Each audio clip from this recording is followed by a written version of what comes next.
Good afternoon. I'm Jeannie Sweeney with the Above Board Chamber, and I'm excited for today's program. And I'd like to welcome everybody with us today. There's a lot of great things going on in the community. This is a brand new year, and it's going to be better. Don't listen to anything that anybody else tells you. I'm excited about today's program because we're bringing in some new people. We're working with some new people, and we're going to learn some new things. And I'm mostly excited about working with the Naples Chamber. There's a saying that goes, unity is a strength. When there is teamwork and collaboration, wonderful things can be achieved. Today, we will witness just that. And we're going to see that with Andy and Michael Wynn. And we have tremendous sponsors that are part of our program today. So we're going to get this program going. I'm going to introduce Mike Darby first. He's the CEO of the Greater Naples Chamber. Michael?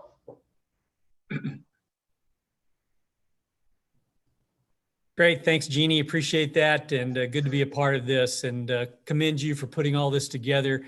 Great organization that you're running, and we're pleased to be a part of it there. I mean, from our standpoint, the Chamber's trying to work every day, and we're open. We're working every day trying to help us to have a good economy and to be able to do those things to give economic opportunities to all the citizens here in our area.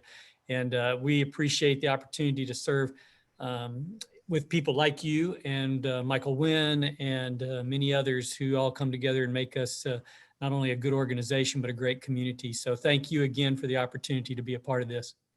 Well, we're excited to have you part of it. A lot of people don't know. We're members of each other's chambers. Correct. Right? Correct. So how do you like that?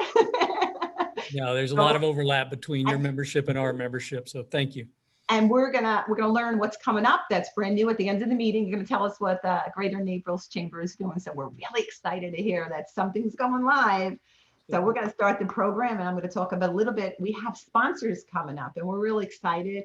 Connie Ramos Williams is the president and CMO of Conrec PR and Marketing. And Connie is one of our sponsors today. She's also helps with our webinars with Javier Fuller, who is our man in the background. I call him my Wizard of Oz. It helps us put these webinars together all the time. They are outrageously wonderful people that help us continually. Connie, tell us a little bit about Conrad. Well, first of all, thank you for having us on today. We're proud to sponsor today's event.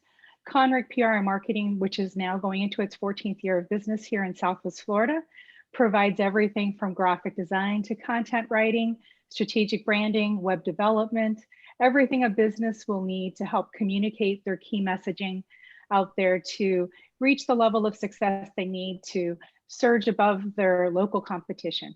So we're happy to be here in the local marketplace, happy to work and support local businesses, such as the chamber members you have here at the Above Board Chamber.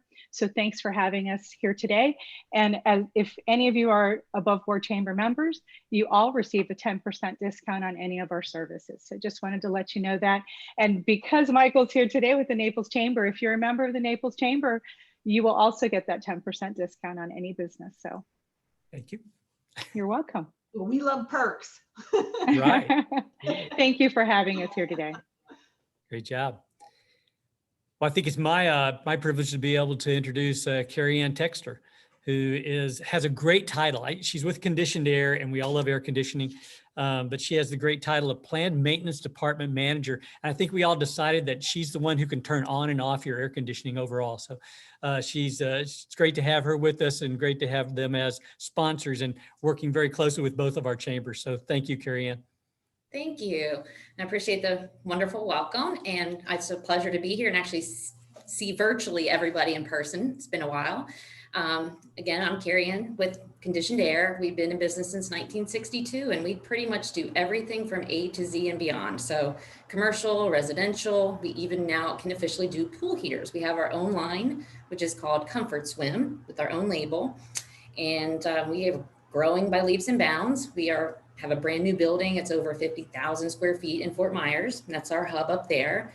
And we're looking at expanding in the next 5 to 10 years, probably double the size that we are now. So we're on a growth pattern. And on top of that, we give back to our community. We have a lot of different charities that we support. And I think everybody's aware that I'm very involved with Best Buddies. That is close to my heart. So we like to give back as much as, much as anything. I don't know. I lost my train of thought there. That's usually what happens to me. I'm a wild card. Thank you for the sponsorship. We appreciate it. Thank you. It's my honor. And Carrie Ann, thank Conditionair for my air condition. You are welcome anytime. Now I'd like to introduce our man of the day, basically, is Michael Wynn. Michael Wynn is the president and of Sunshine Ace Hardware. Michael, we're so excited about you right now, not just because of your store and all that great stuff that you sell everybody that all the time, from hurricanes to every day people go to your hardware store. You have done a remarkable thing, you and your company, in the last year. And on behalf of the community, I want to say thank you. I think you raised like 96, is that correct? $1,000 for Children's Network. Yeah. Miracle Network. Congratulations, and thank you for doing that. That is something that is amazing, and it's appreciated by the whole community what you have done. But I know your stores, I know the people that go there, and people brag about it all the time. My husband loves Sunshine Ace Hardwares because it's where you go when you need help. So thank you. Tell us a little bit more about yourself. Well, of course, you teed it up perfectly. What I'll do today is just focus real quickly on our business to business, because people shop our stores. They come in expecting a large assortment of things for their home repair, as well as friendly, knowledgeable associates to get you in and out with the right answers. But businesses are in need of the same things, for business solutions and products for their business. And so many are not aware that we actually have a dedicated business to business team with account executives that will come to you, as well as inside specialists to serve you in the store. And so the 40,000 items that we stock in our stores are also available for those businesses, as well as over 90,000 items at our regional warehouse. And so our account executives have really one primary focus, and that's to make sure that you get the operating supplies that when you need them for your business. And then our inside specialists are there to get you in and out of the store with everything that you need, dedicated commercial desk for quick checkout, save you time and money. Most of the time it's going to be, or all the time it's going to be free delivery, with most orders turned around in 24 hours. If you're interested in letting us help serve your business, just email us at b2b@sunshineace.com, or just come in and one of our stores and ask to meet one of our B2B associates. Thank you, Michael. Michael, also thank you for supporting both of our chambers. So we both appreciate that. And you're going to start our program today. I want to thank you in addition for helping us put this program together today with Andy. So Michael, it's yours. Okay, wonderful. Well, to start, I want to encourage all of our attendees to read the bio that was sent out earlier in our main presenter today, Andy Robinson. Andy is the CEO of CRG Leadership Institute. He has an impressive career that you'll see in his bio, not the least of which is his 25 years as an executive coach. Andy is my executive coach, and we've actually used him to present some of the material today with our executive team. So it's something that we put a high value on, and I believe when you hear it, you'll feel the same.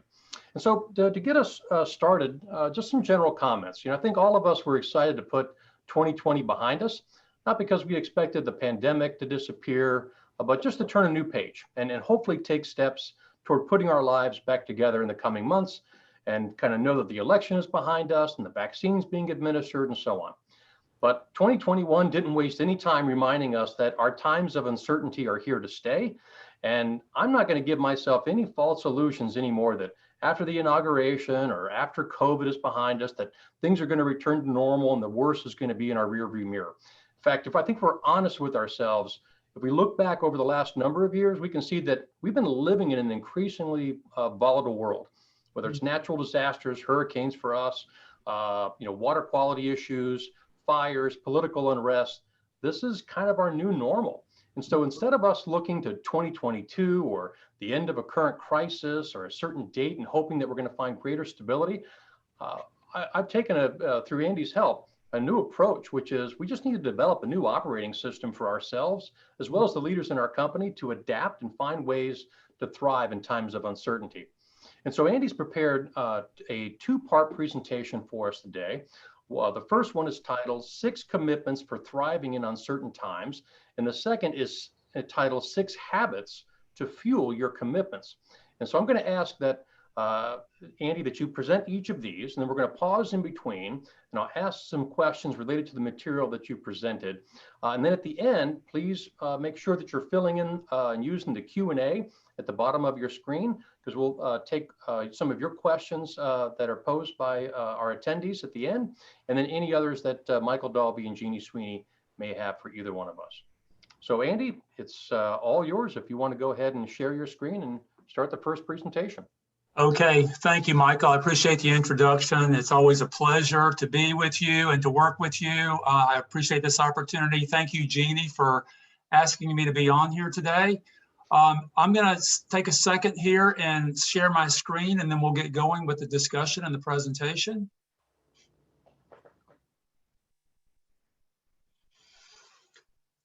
We're good with seeing that? Everybody's good with seeing that? Mm-hmm. Okay. So we're going to talk today about how to thrive in uncertain times. Michael gave a great introduction. These uncertain times are here to stay. We've seen some of the worst of the uncertain times with respect to the pandemic this year, but this is our new normal. This is what we should expect as leaders going forward. When I tried to think of a word that described 2020, the word that kept coming back to me was the word unimaginable, because it truly was something that we just did not imagine this time last year. If you think about where you were and what you were doing last year, right now, this time, nothing like this was on your radar screen. I was getting ready and preparing for a strategic planning retreat for a client up in Fort Myers. My wife and I were getting ready to travel and visit our son out in California. And then this hit, the pandemic hit, and it's been an incredible year. It's really, really tested our resolve. It's tested our resiliency. It's tested our leadership and our mental and emotional strength. But this thing that we're feeling, this change, is part of something bigger that's been out there for a while, and Michael alluded to this. There's a new word that's entered the vernacular of business. The word is an acronym, and it's called Vuca. If you've not heard the word, you will. If you've not read about it, you will. There was an article in the Wall Street Journal specific to Vuca a couple of weeks ago, and it very clearly identifies these times that we're in as a combination of volatility, the up and down of the market, the swings in the economy, the incredible uncertainty that we're still feeling. We're still unsure about how many people are going to take the vaccine, how long is it going to last, is there going to be another round of virus infections? Nobody knows. There's a lot of uncertainty with respect to the pandemic, but uncertainty in general is part of who we are. And then complexity. We live in the most complex time that we've ever lived in before. Complexity differentiated from complicated. Complicated is there's a lot of moving parts, and they're very detailed and specific, but we know how they all fit together and how they all work.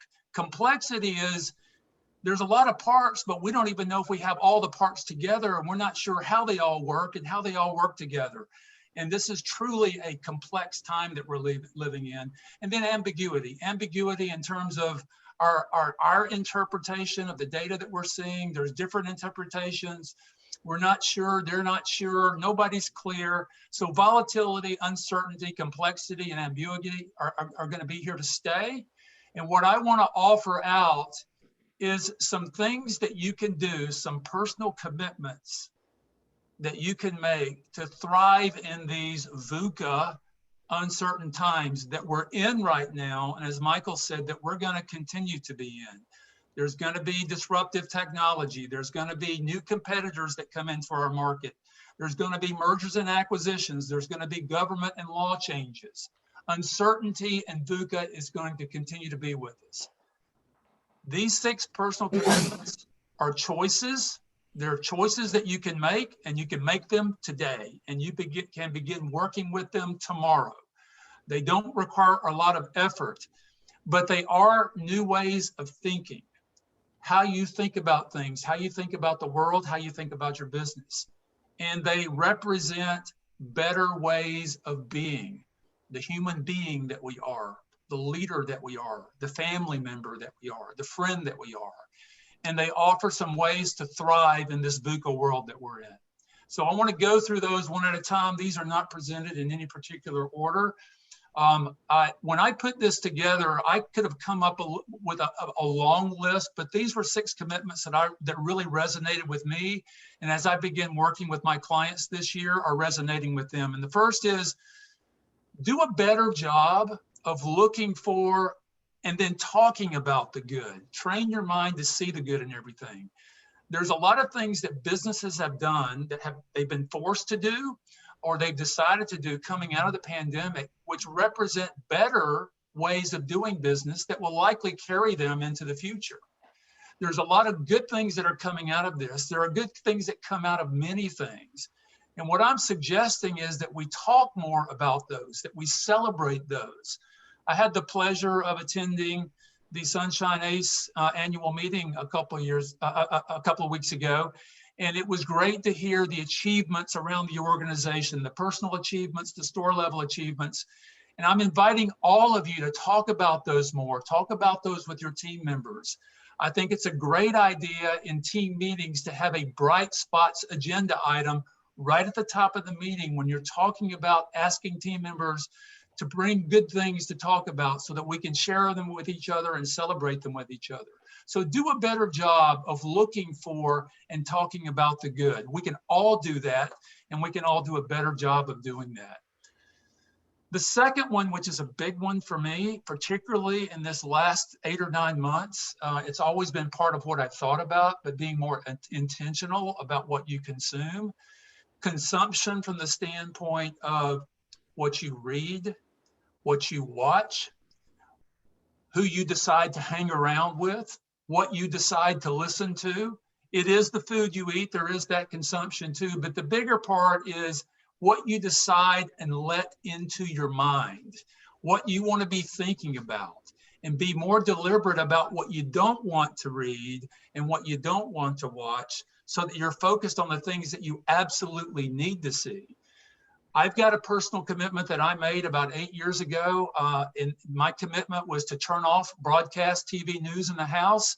And we haven't watched it in the house for 8 years. We don't even have local channels on the TV in the house. Now, does that mean that I'm missing out on news? No, it doesn't, because I do read the Wall Street Journal every day. I do read the Naples Daily News every day. And there's some periodicals relating to my industry that I subscribe to, and I'm a subscriber to the Harvard Business Review. I get a lot of information from that.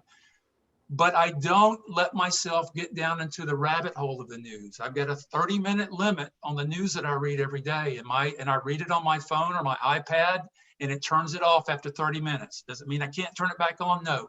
But be more deliberate about what you're watching, what you're talking about, what you're listening to, so that you can get rid of the negativity and surround yourself more with the positivity. That's number 2.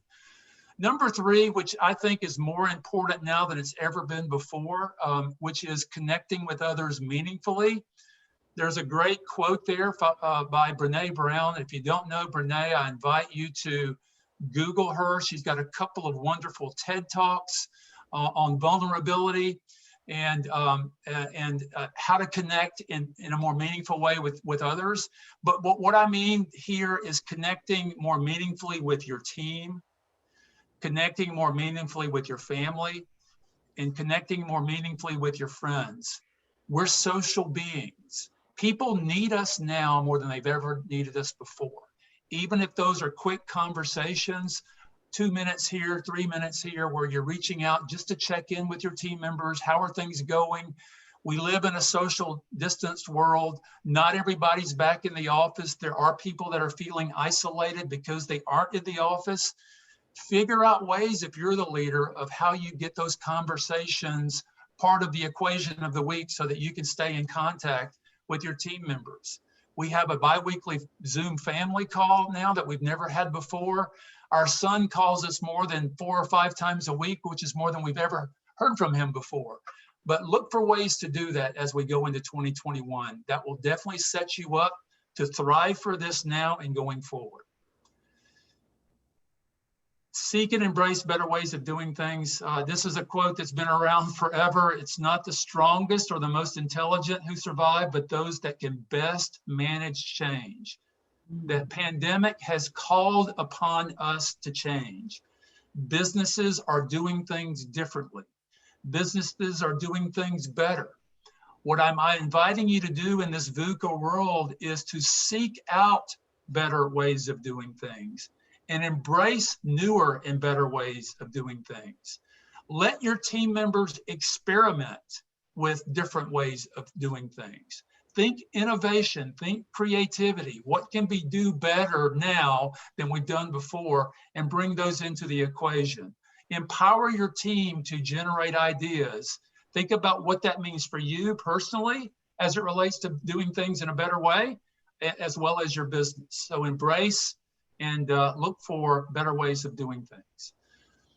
Number 5, again, which I can't overemphasize, is choosing kindness and compassion. We've seen a lot of the opposite of this year play out across social media, across the media, and in communication. Kindness and compassion are something that we need to do more of. Responding with kindness, choosing kindness over being right, respecting others' opinions, being willing to listen to others' opinions, stopping in the moment when you hear something that angers you or bothers you. Think about how you respond to that. I'm a big fan of the pause and think, what's the desired outcome that I really want to achieve in this conversation? And based upon that, what's the best thing for me to say here? Because anger never helps us, never serves us. Kindness always does. And sometimes the kindness is just not saying anything, but showing that compassion for your team members, that you care. Safety protocols in businesses have been amazing in terms of how they're caring for both their team members and their customers, but express that kindness, show that empathy, show that compassion. Let your team members, your customers, and your partners, your vendors know that you care. And number 6, and this is the big one, because focusing on what you can control relates to everything that we just talked about, because all 5 of those commitments that I just offered are things that you can control. We've been surrounded by a lot of negativity, and what I want to offer out is think about what you can control and spend your time and energy on those things that you can deal with and you can control or you can influence. When we think about all the things around us, out in that outer circle, there's tons of things that are absolutely out of our control that we worry about, that create anxiety, that bother us, that keep us up at night. If we can't do anything about it, we need to lose sight of those, not ignore them because they're implications, but release the anxiety and release the worry and ask ourselves, what can I do? What action can I take? What action can my team members take? What actions can my business take? When you look at that broadly, in terms of focus of control, that center circle is you. You can control your thoughts, you can control your words, your choices, how you feel. You can't control how others feel. You can't control anything in that outer circle. Yes, you can influence it. No, you don't want to ignore it, because all of those things might have implications to you personally and to your business. But don't dwell on it. Don't get down into the rabbit hole and worry about it, because worrying never accomplishes anything. Anxiety never accomplishes anything. Think about what you can do. My clients that have survived and thrived over the 9 months since this all started, focused on what they could do next and what they could do better and what they could deliver in terms of experience to their customers as well as their team members. So focus on what you can control. So those 6 personal commitments, look for and talk about the good, be intentional about what you consume, narrow that down and spend less time there. Watching casual TV, think about what you read, the books that you read, connect with others meaningfully, seek and embrace better ways of doing things. Let that be a part of what you do going forward. Choose kindness and compassion and focus on what you can control. I'd like to close this section with a frame of mind to think about as we think about this world that we live in, the VUCA world that we live in. And this was something that came out of the book, Good to Great by Jim Collins. And it was a quote offered by now Admiral Stockdale, who was a fighter pilot and commander of a squadron in the Vietnam War. He was shot down in 1964 and endured 7 painful years of unimaginable torture and an incredibly awful experience. He was the senior ranking official, a U.S. official in that facility in the Hanoi Hilton for 7.5 years. And even with things as bad as they were, he put into place behavior protocols, he put in place communication protocols, and he put in place ways for dealing with torture, which was part of everyday life there.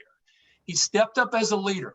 He faced the brutal facts of the situation, recognizing that we will ultimately prevail, but I've got to help figure out a plan for how we do that. So the Stockdale Paradox is particularly important right now. We can't ignore the fact that things can get bad and have been bad. We've got to face the brutal facts, but we have to recognize that we can do something about them. And then if we do those things, we can prevail. So it's that paradox of optimism in terms of prevailing while facing the brutal facts and dealing with the reality of the situation, which I think really answers the Vuca world. Anyone that tries to do good can never expect people to roll stones out of their way. You've got to move the stones yourself as a leader, or you've got to figure out a way to get over them or around them or through them. And that's what the Stockdale Paradox is all about. So I'll wrap up that section, Michael, and if there are any chat questions or any questions that you or the other panelists have, I'll be glad to answer those. Okay, wonderful. Thank you very much, Andy. Again, appreciate those words of wisdom, the powerful commitments that are absolutely critical to helping us thrive in a period of uncertainty. So before I ask some follow-up questions or we look to audience Q&A, I wanted to note a powerful recommendation that you made to me last year. So in your presentation, you talk about training your mind to see the good in everything. And the fact is, we are hardwired to be drawn to negativity. We don't have to train ourselves to seek out negative news. We just do that instinctively. So you shared one of your daily best practices with me that I've adopted, which is a gratitude journal. So basically, I write down 5 things that I'm grateful for each day. It can be simple things or something significant that happened, but it's really more about the routine of focusing on that positive over time. And science shows that if you do that, you actually rewire your brain to think more positively. And I believe that those people that think more positively see more opportunity and thus are more successful. So thank you for that. Just to start us off, and then we'll see if we have any audience questions. Again, staying on that theme of training your mind to see the good in everything, that is easier said than done. So what do you say to those who say that, Andy, you're being Pollyannish, you're ignoring the fact that we're living in consequential times and significant events and issues that face us that have significant implications for our future? Yeah, so that is the challenge. And I'm not suggesting at all that we ignore the news. I think we absolutely have to keep our radar on. As leaders, we have to know what's going on in the world, and tuning into those channels, those media places where you can grab that news, digest it, and then ask yourself, what does that mean and what can I do about it? How can I bring good into my company based upon that news? So the good is the actions that you take and the outcomes that you can achieve based on those actions. But it's not ignoring what's going on out there. It's not refraining from, I'll just forget that this is happening. You can't forget that it's happening. That's the Stockdale Paradox. You've got to face the brutal facts, but you've got to know what the brutal facts are. And the only way you do that is stay tuned into some channel of news that you feel confident or that you can grab and get, and then act as a leader, personal leader or company leader or department leader on what you can do about that. And then talk about the good, talk about the things that people are doing, the actions that they're taking, the successes that they're having. Even though it's bad, we've had a lot of good things happening here. Great, thank you. Jeannie or Michael, do we have some questions from the audience for Andy? We do. Let me see what we have here. Michael, I'm going to ask you, Michael. Okay, here we go. Okay. Wait a minute, I'm incorrect. Here's one. How do we connect meaningfully with others when we are in a social distance mode in the foreseeable future, Andy? Because that a lot of people are having a hard time with that because they don't see each other. They think they can't communicate. How do you feel is the best way that we can communicate fully to grow people's businesses right now? Yeah, so communication is key. In fact, when things are trying and tough, like they have been, communication rises in terms of level of importance. The companies that have really done well and moved through this in an excellent fashion have figured out ways to stay connected within their companies, to their team members, to their direct reports, and more broadly across the organization. The challenge is that we're not all back in the office yet. And there were some habits and routines that were already in place that allowed for that organic touching base to happen, whether it was in the hallway or the break room or at the coffee machine or at the water cooler, the proverbial water cooler. Well, all of that's gone in terms of across the board. I mean, some companies are back, but a lot aren't, and many aren't coming back, at least not full time. There's a lot of articles and research to support that now. But you can reach out by phone. Leaders can have quick check-in calls. I've got a CEO client that once a week checks in not only with his direct reports for 5 minutes, how are things going? Can I do something for you? But even one level down, a skip level, quick conversation, just to stay tuned to what's going on at that next level. So the phone call is a powerful tool. Quick Zoom calls, not every Zoom call has to be 30 minutes. You can have a 5-minute Zoom chat. You can invite 2 or 3 people to talk about one agenda item for 15 minutes, but staying connected by phone, staying connected in person when people are in the office, staying connected with virtual media, whether it's Microsoft Teams or Zoom or WebEx, whatever your company uses, is really important. And then using whatever other channels your business have. If you've got a newsletter that goes out from the CEO, if there's newsletters that go out otherwise, just keeping people apprised of what's happening and what's going on will help them feel connected to the business as well as to their leadership team. Andy, do you think it's important that businesses have social time on Zoom? I mean, at the Above Board Chamber, we did some things during the year, like we had a prom. We did some fun social things, you know, dress in your best era and stuff. And it seemed to bring some joy to people and bring them together. Do you think that's important for companies to do that, even if they have an happy hour together and stuff? You know? Absolutely. And I'm seeing a lot of my clients doing that. Happy hours on Friday. I've got a client that does now with their executive team, a wine tasting event once a month for about 45 minutes. And they bring someone to help facilitate that. I have clients where they have lunch at their desk, but they're all on Zoom and they're eating lunch and they're talking to each other. So absolutely, again, because it was organically happening when we were in the office, it was easy for it to happen. Now we've got to plan for it and make it happen. And it's up to the leaders to make sure that they're reaching out. And if your leader doesn't do it, that you reach up and ask for it. Yeah. But it's more important now, Jeannie, than it's ever done before. And it's certainly something that I'm seeing a lot of successful companies implement. Excellent. Jeannie, could I jump in and ask a question of Michael Wynn? Talk a little bit about how do you implement positivity into your business? You know, Andy talked about the importance of that, but how do you translate that into how you work with your staff or within your business? No, thank you, Michael. You know, one of the things that we have had implemented for a long time, it's part of our culture system and promoting our values. We have a value and action board.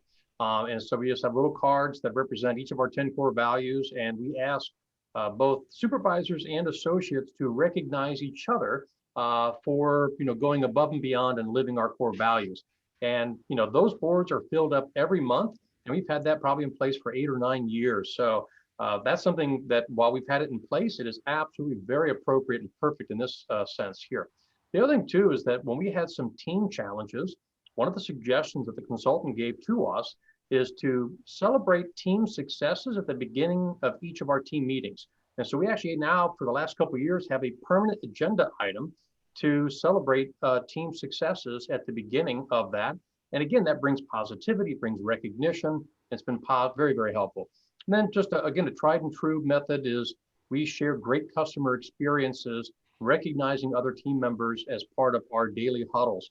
All of those different factors play into that share or that focus on positivity, and are very easy, inexpensive to implement, and have huge impacts on the overall team and you personally. Great, thanks. Another question we have from the audience is, let me see, are we ready to leave the Zoom meeting? I find people are floating away, especially in certain groups like BNI, and not listening and not hearing. Andy or Michael, what do you recommend a way to keep people engaged? In Zoom meetings in particular? Yes. Yes, so, and that is a common problem. Not only are they leaving the meeting, maybe physically turning it off or leaving the meeting, but they're tuning out when the meeting is up and running. And we don't even know when that's happening, particularly if we can't see them, if it's just their picture and not their video. So it is happening. A couple of things that I have seen work is shorter meetings as opposed to longer meetings. So as opposed to a 90-minute Zoom meeting, break it up into 2 45-minute meetings or or 2 or 3 30-minute meetings. So keep them shorter as opposed to longer. Include conversation in the meeting, seek input, and you can do that through chat, which is a great tool. I'm a big fan of breakout groups. It allows smaller groups to get together and work on things. But polls are another great way to offer some interaction. Ask a question and get answers to the poll, show the results, and then talk about what it means. So polling, chat, breakout groups, and then creating discussion, making sure that you're doing everything you can as a leader to ensure other people's voices are heard, so that they feel like they're part of the conversation. And I'd add one more thing to that is build a little bit of accountability into the meeting. We're going to ask for maybe your top 2 takeaways or priorities, from the meeting. So again, if I tune out, I may not, be able to fulfill that responsibility. Excellent. I think we may need to move on. We can save some of those questions for later, but Andy, if I can, just watching our time, trying to make sure we end on time. Are you okay moving into the second part of your presentation? I am, Michael. Great. Okay, so I'd like to move forward, recognizing that we just talked about 6 personal commitments, and I want to start this with an introduction of what I call my secret sauce. My personal secret sauce, and secret sauce that has worked well over and over and over again with respect to commitments that people make. And I want to introduce this secret sauce in the form of a poem or parable that I've got up there. This was written and included in the book 7 Habits of Highly Effective Teens by Sean Covey, who's the son of Stephen Covey, the author of 7 Habits of Highly Effective People. So I want you to think about the answer to this question, because the answer to this broad question here, who am I, is the secret sauce. I am your constant companion. I am your greatest helper or heaviest burden. I will push you onward or drag you down to failure. I am completely at your command. I am easily managed, but you must be firm with me. Show me exactly how you want something done, and after a few lessons, I'll do it automatically. I'm the servant of all great individuals, and alas, of all failures as well.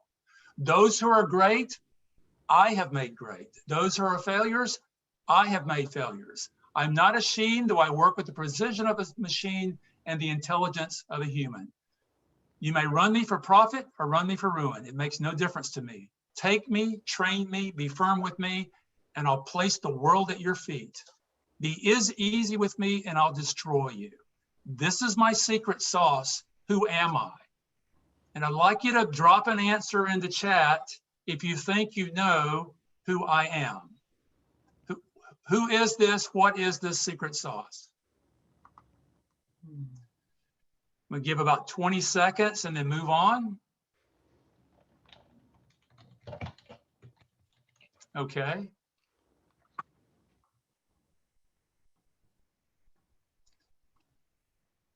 So I am habit.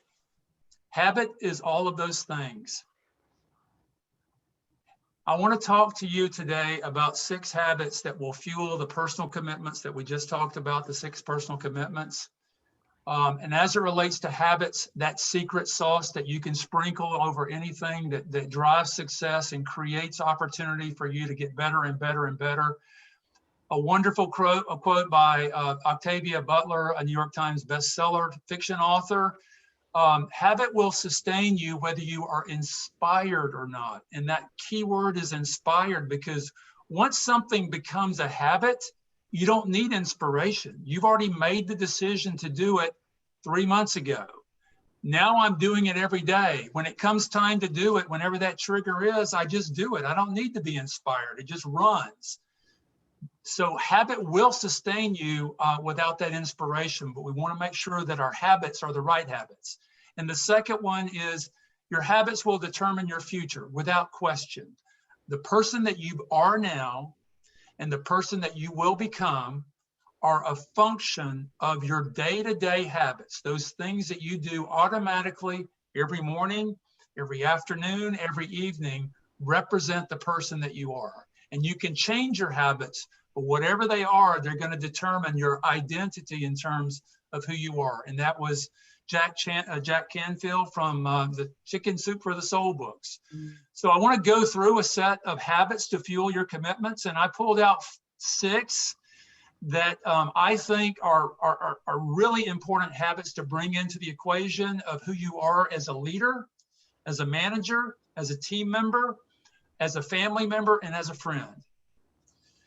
And the first one, which I think personally is the most important one, and Michael Wynn just talked about an aspect of that as it relates to his journal, his gratitude journal in the morning, is establishing a powerful self-care routine first thing in the morning. I love this quote by Tim Ferriss. I'm a huge fan of Tim. If you don't know him, Google him.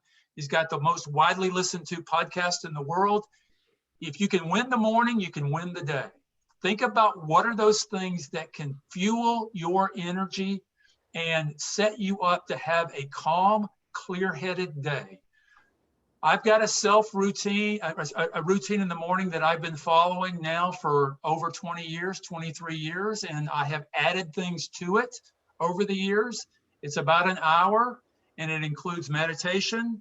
It includes yoga every morning. It includes writing in my gratitude journal every morning. It includes exercise every morning, and it includes reading every morning. And it takes me an hour.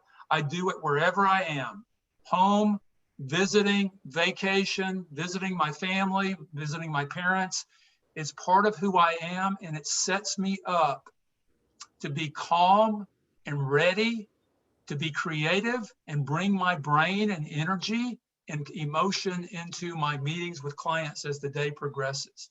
Calmness is a human superpower, but you've got to set yourself up for calmness through a powerful morning self-care routine. So if you don't have that, I encourage you to develop it. Think about what that means for you. I probably shouldn't tell you what time I get up, but I get up at 4 o'clock every morning, and I've been doing that for 20 years. And this is what gets me going. This is what I look forward to doing when I jump out of bed at 4 o'clock, and literally I'm ready to go.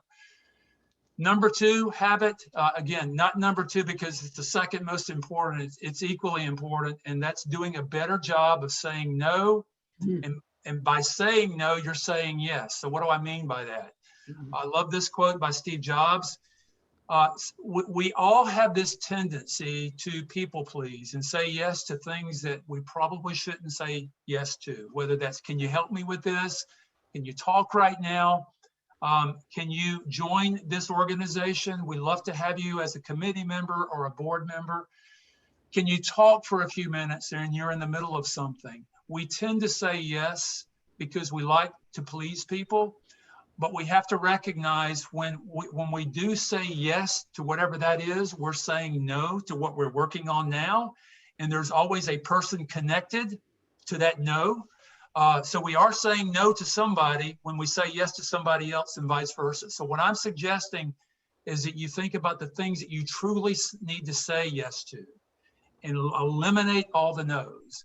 I've got an absolute no list That's a list of about 15 things that I have completely subtracted out of my life and I no longer do. And I review that once a week. And it's been a powerful liberator for how I've sculpted my life. So, because if you think of sculpture, sculpture is about taking things away, not adding things. So continuing to sculpt your life for success by practicing the law of subtraction and focusing on the essential, what really drives you, what's in alignment with your goals, what's in alignment with your most valuable activities. Number 3 is a Zig Ziglar quote relating to plan your week. And weekly planning is a foundational time management element that I highly recommend, that I've been doing for years and years. My life changed when I spent a week with Zig Ziglar about 28 years ago in his Born to Win conference. A lot of one-on-one time. My life pivoted then. That's when I left PricewaterhouseCoopers right after that and began my own business. So I'm a big believer in his ways of thinking, and recognize completely that if you can plan your week, begin at the beginning of the week or the end of the following week, you're going to tee yourself up for success. I've got a list of things that I follow every week that I do religiously before my week begins to make sure that I've got my week teed up, that I've got my 3 most important things identified, and that I've got a plan to get those done. If I get more than 3 done, great, but I always want to identify those 2 or 3 things that absolutely get done. For me, it's first thing Monday morning from 7:30 to 9 o'clock to get all my planning done. I feel a sense of control, and I can enter the week feeling that control, recognizing that the whirlwind's going to start as soon as work starts, but at least I've got a framework and some boundaries set so that I can work through that. Relating to that is number 4, time blocking your big rocks. That's getting your big rocks on your calendar. Metaphorically, what you see there is 2 jars that have the exact same contents in them. The difference is that the jar on the right has the big rocks in the bottom because they put them in first, and the jar on the left put the sand and the pebbles and the other rocks in and could not squeeze the big rocks in. This is a classic example that was presented by Stephen Covey, and it's representation of your week. If you don't get those big rocks in the jar in your week early, chances of getting focus on those important things are very low because your week's going to get consumed with the whirlwind of the sand and the pebbles. So time block those rocks, put them on your calendar. And I'm just talking about meetings, preparation for meeting, time for important projects, time for a presentation that you've got blocked on your calendar within a certain time period so that you can focus on them. And then really important now as it relates to the Vuca world that we're in is being a change agent. Either you're an agent of change or you're a victim of change, and the companies that are demonstrating success are those that are being change agents. And they've got that mindset that we talked about in that earlier commitment that we spoke about, recognizing that change is the new way. They keep their radar on. They know what's coming up. They do listen to the news, but through their designated intentional channels.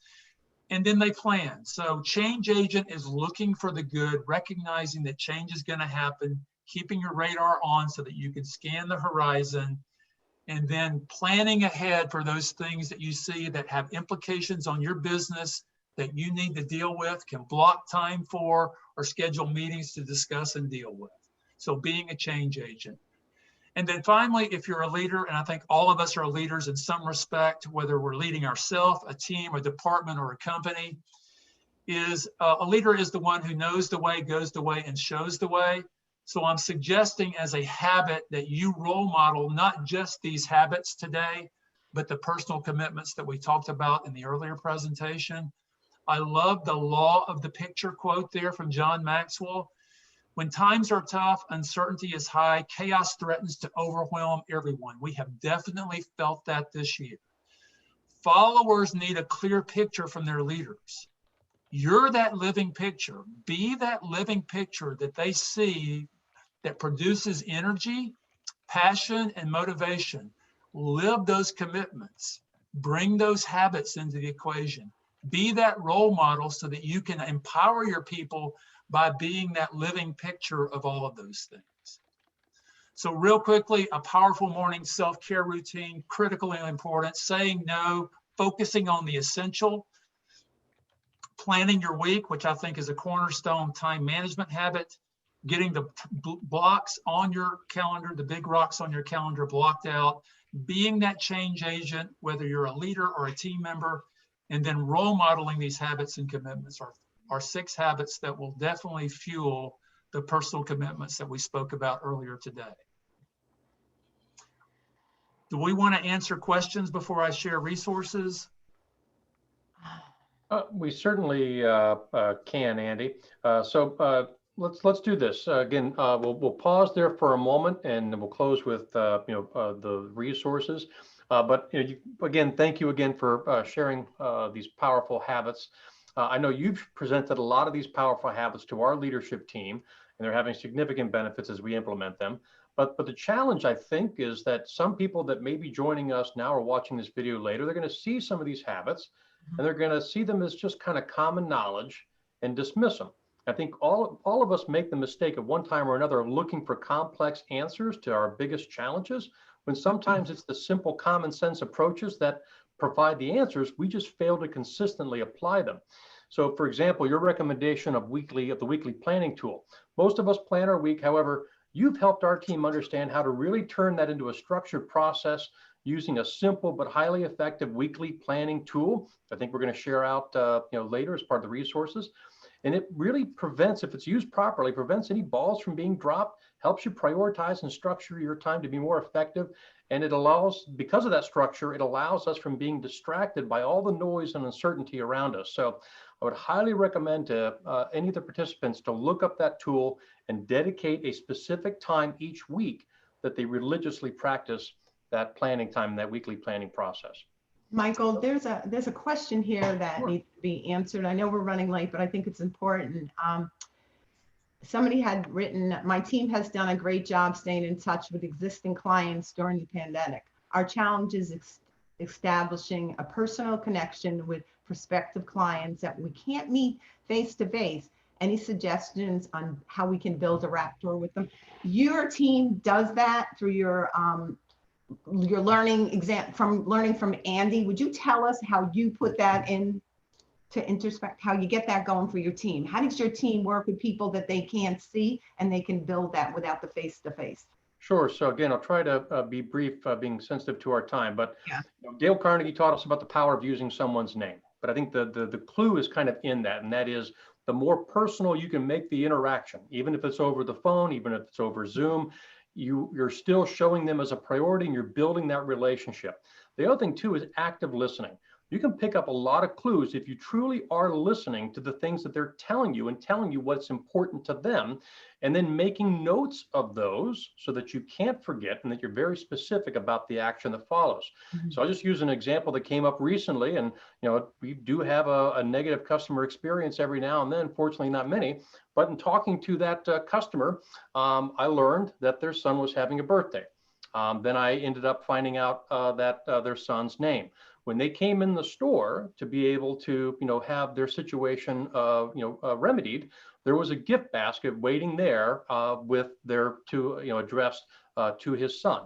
And so it's just little things like that, that if you're listening, you pick up clues and you find ways to do things and prioritize things that are important to them. We send birthday cards to our associates that are handwritten messages, to your clients. All those things are ways to personalize that, but active listening is probably the most powerful. Wow, excellent advice. Thank you for that. We are excited about today's program. Andy, you are phenomenal. I mean, I'm going to have to watch this like once a day, so I'm going to keep it forever, this PowerPoint. Michael, how you helped put it all together for us, it's been amazing. It's just really good stuff. Just so for the people that know that are watching today, we will be getting a copy of this, because if you feel like me, you want more and you want to listen to more of Andy, and I'm sure he's up for hire. So if you're looking to hire somebody for your corporation, I think we can recommend him 100%, because this was an absolutely excellent program. I can't thank Andy and Michael Wynn enough for putting this together. I think we all learned a lot of different things. I'm just sad that I know we're supposed to do the meeting in an hour, but I could do this for another hour and listen to Andy and Michael because it was absolutely fantastic. I'd like to thank our sponsors, Conrad PR Marketing with Connie and Javier. Not only did they help us with this, they do our website. So if you're looking for somebody to do your website, they're the people for you because they do my website, which is www.aboveboardchamber.com.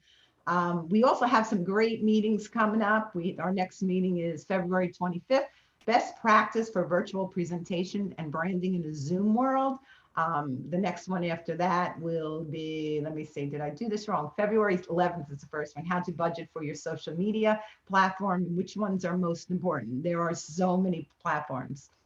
We're bringing them some experts that are gonna help us and show us which one we should pay for and which one we shouldn't. Finally, on March 3rd, Finding Success, Marketing Promotion in a Pandemic World. We got a lot of stuff, but guess who has something coming up that's really exciting? Michael is going to tell us what the Naples Chamber has coming up, and he's going live. He's going to have real live people and stuff like that. And I don't know if he can hug yet, but if I can get out of my house, I'm coming too. So Michael, tell us. Yeah. Okay. Well, first off, I noticed a note here, Andy. I think you can pop up that excellent resources and tools piece. That way, it'll be included in the recording. So at least if those things are going to populate on a slide, I think that'd be good. If it's something that you need to tell us, then maybe we can do that another way. But I want to make sure that gets up on the recording so people have it as well. And I know there's going to be a way to reach back out to Michael and to Andy if you have any particular questions.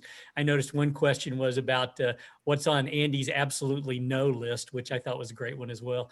So the only thing I'll bring up is what Jeannie was talking about there. We have a Wake Up Naples coming up here on February 3rd at, it will start off the networking at 7:30 and 8 o'clock. It's really not going to be much networking. It's really going to be programs starting at 8 o'clock. Doing it all within the confines of social distancing, but at the same time doing it in person at the Hilton. So it'll be our first Wake Up Naples in person since back pre-COVID, February timeframe of 2020. So just encourage you. We're going to have Paul Hiltz from NCH giving us some updates on not just COVID, but the vaccine and other things that are going on here in the community health-wise. And we're looking forward to having Paul make that presentation. So it'll be in person, February 3rd at the Hilton. And you can get more information by going to our website, which is napleschamber.org. So again, thank you so much, Jeannie, for letting us be a part of this, and thankful to both of these great individuals for really giving us some great things to think about in terms of staying positive through all this and seeing our way through and being good leaders as we press forward. Excellent, Michael. And I got so excited with Andy's presentation, I forgot to thank two more of our sponsors. So we do have a couple more minutes left, thank goodness. So I want to thank Conditionaire. Ari, you did an excellent job showing us a little bit more about Conditionaire and learning more about the pool pumps and how you're able to handle those right now. So that's exciting. We want to thank Michael Wynn also for being a sponsor for this program today, and the Naples Chamber. So we're excited. Andy, we got a couple more minutes, so tell us what you want to tell us that we weren't able to hear yet, because we want more of you. Okay, thank you. Well, there were some recommended resources that I just rolled through, so they will be in the recording. And I think as a follow-up email, we can include links to those resources so that anybody that would like to see them or use them will have access to them. There were a number of things that I think that are very helpful. My contact information, if you have any questions about what we talked about today, is there. Connect with me on LinkedIn. I'll be glad to connect with you. That's my LinkedIn web address. I do have a book that I'd like to offer out to everybody. It's a John Maxwell book that I've been giving away to clients for a number of years. My dad gave it to me 5 years ago. He knew I was a John Maxwell fan. There's a leadership reading for every day of the year, and because it's January, it's a good time to get this. And those readings will resonate with you on some days and may not on others, but the next year, that same day that it didn't last year resonate with you might resonate this year. It's leather bound and you can't get these anymore. I bought 40 of them a number of years ago, and I think I'm down to 9 copies now. So I hold on to these dearly, but I'm giving one away today. So if you would like one, just email me at that address there and let me know something that really resonated with you today. What was a big takeaway? What did you hear that you definitely want to commit to taking action on?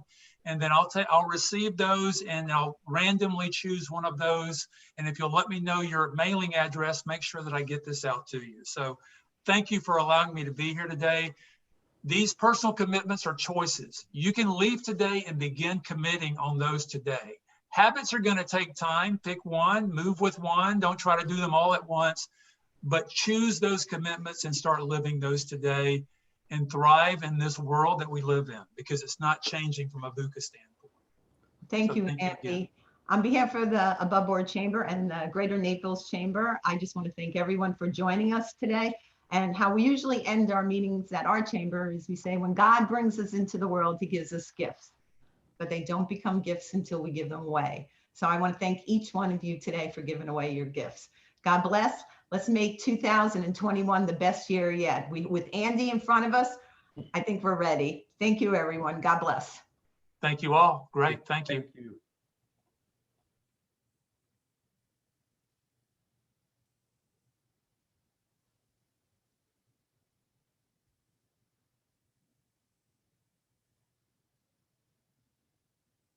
Above Board Chamber, 239-910-7426. Michael, what's your phone number if anybody wants to reach you? 239-403-2901. And again, we're at www.aboveboardchamber.com. Naples Chamber is?